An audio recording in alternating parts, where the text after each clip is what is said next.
মুখের কথাই চিড়া ভেজে না। কে বলেছে ভাই? চিড়া রান্না যদি ভালো হয় মুখ আপনার ভিজবেই ইনশাল্লাহ। আসসালামু আলাইকুম ওরহমতুল্লাহি ওবরাকাতুহু। আসমার রান্নাঘরে আপনাকে স্বাগত জানাচ্ছি। আসমার রান্নাঘরের আজকের আয়োজন ফ্রাইড চিরা। ফ্রাইড চিরা অসম্ভব রকম ভালো লাগার একটা নাস্তা আমার কাছে। বিকেলের নাস্তায় কিংবা সকালের নাস্তায় অত্যন্ত চমৎকার একটা রেসিপি ফ্রাইড চিরা। অনেকেই আছেন যারা ডায়েট ফলো করেন, তাদের জন্য অবশ্যই আদর্শ একটা রেসিপি হবে এটি। খাদ্য পুষ্টিতে যেহেতু ভরপুর এই ফ্রাইড চিরা অত্যন্ত সহজে যে কেউ খুব অল্প সময়ে বাসায় তৈরি করে নিতে পারবেন।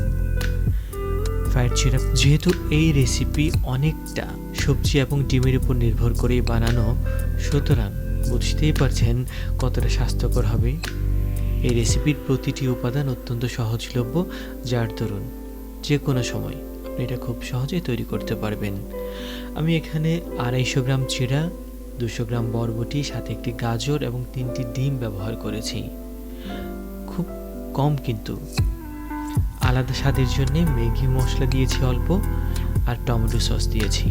টমেটো সস যদি আপনার ভালো না লাগে আপনি নাও দিতে পারেন, আবার চাইলে আপনি একটি পাকা টমেটো দিতে পারেন।